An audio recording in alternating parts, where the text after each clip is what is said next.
Hello everybody, welcome back to C4 Corvettes, and this is Lyle. This is my weekly podcast, and today I want to talk to you about a very special car that a lot of people forgot about for a long time, but it is making a big comeback in value and desirability. And I'm going to talk to you about the reasons why, and I'm going to talk to you about the things you need to be careful of if you're looking at one of these cars. Oh, wait a minute, I'm getting ahead of myself. Before we get rolling with the ZR1 video, please take the time to like and subscribe downstairs here, because that's the thing that really allows me to keep making more and more content and allows me to take time out of my regular business day to bring you guys more important information. I really much appreciate it. Thank you in advance. Now let's get back to the video. The car I'm talking about, of course, is the 1990 to the 1995 Corvette ZR1. Now, the ZR1, as many of you know, was a very special car for the time. It was very advanced for the time, especially that LT5 engine. The engine was designed by Lotus in conjunction with Chevrolet, built by Mercury Marine, and it sported 4 cams, 32 valves, and at the first couple of years it had 375 horses. Now, in today's day and age, we look at that and go, well, that's not a lot. Back in 1990, 375 horses was a lot of horses.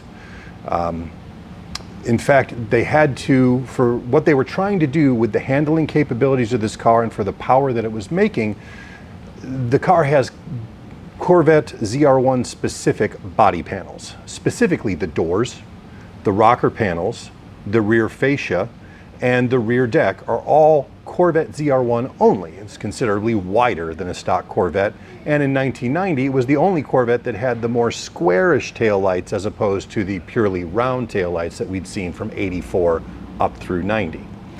The car made 375 horses. It made it at 5,700 RPMs, which means that around town the ZR1 drove pretty much like a regular L98 car. It didn't, in fact, it had less low-end grunt than the L98 did. But when you got up into the RPM range, that engine would scream. And that's why it had a top speed of 179 miles an hour, which in 1990, 91, 92 was basically unheard of. Give you an example, the 1992 LT1 had a top speed of 161. So considerably faster car. And under that custom bodywork sat two 11-inch wide rear wheels shod with 315/35 ZR17 tires, the largest to be used on an American production car up until that point. So we started in 1990 and then moved into 1991. Horsepower didn't change. What did change, unfortunately, was that they made the 1991 Corvette with the rear fascia and the square taillights look just like the ZR1. So unless you really knew what you were looking for, it'd be hard to tell the two apart. And considering that the ZR1 option basically doubled the price of the car, there were some people who were kind of upset about that, because parking the two cars next to each other you could see a difference, but if they were 100 feet apart and they were the same color, kind of hard to tell unless you really knew what you were looking for. That said, GM did manage to sell 6,922 of these cars between 1990 and 1995.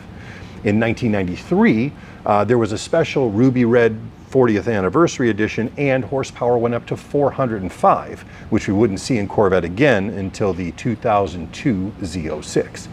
1994, the ZR1 got the iconic 5-spoke wheels that they then used similar wheels on the Grand Sport and the 96 Collector Edition, but these were by far the most aggressive wheels we'd seen on a Corvette in a long time.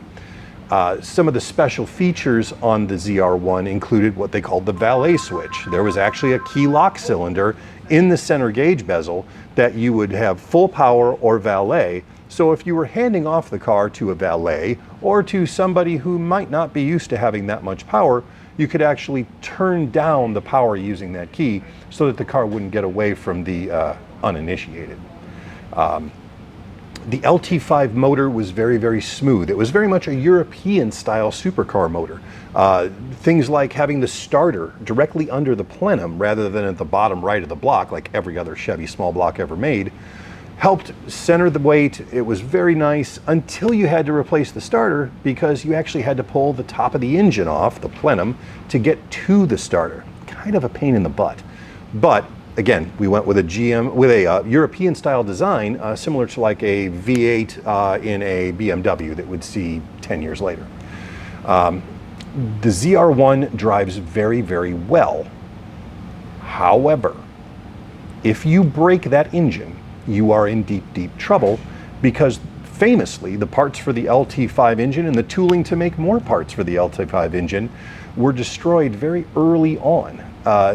They no longer exist. Now you can still find a few places that have some of the old brand new crate motors still sitting in the crates, just waiting for somebody to need it, but you're going to pay as much for that motor as you would for the car. So the good news is most things on the car are just regular C4. The suspension's the same. Most of the 99% of the interior is the same. All of that stuff, headlights, that's all regular C4. So if you need to refresh and improve a ZR1, most of that stuff is readily available in the aftermarket and isn't priced supercar parts high.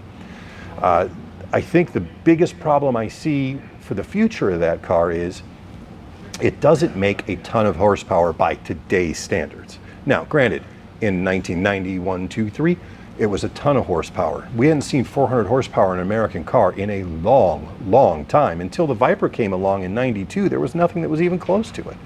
So it does have a special place in history. It is a very unique engine. And if you take care of it, they've proven to be very, very reliable. In fact, engine failures short of track work or really, really pushing it are quite rare considering how exotic that design was for the time. Values that I've seen, wow.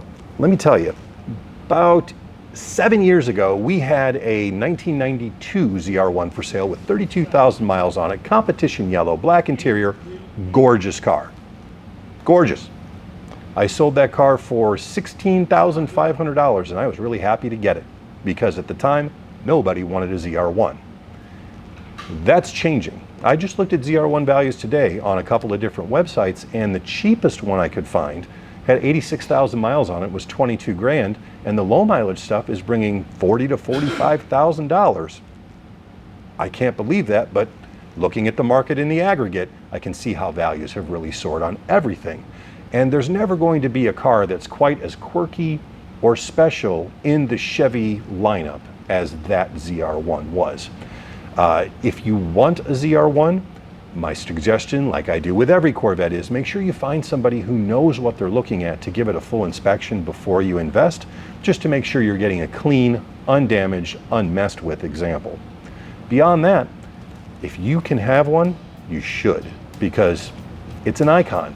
There weren't very many of them made, and they are actually pretty fun to drive. And if not, just the rear three-quarter view is really, really awesome too. I hope you enjoyed this presentation. If you own a ZR1, or if you're looking for a ZR1 or you have questions about a ZR1, don't hesitate to email me at Lyle at CorvettePartsCenter.com. I look forward to talking to you again soon. Have a great weekend.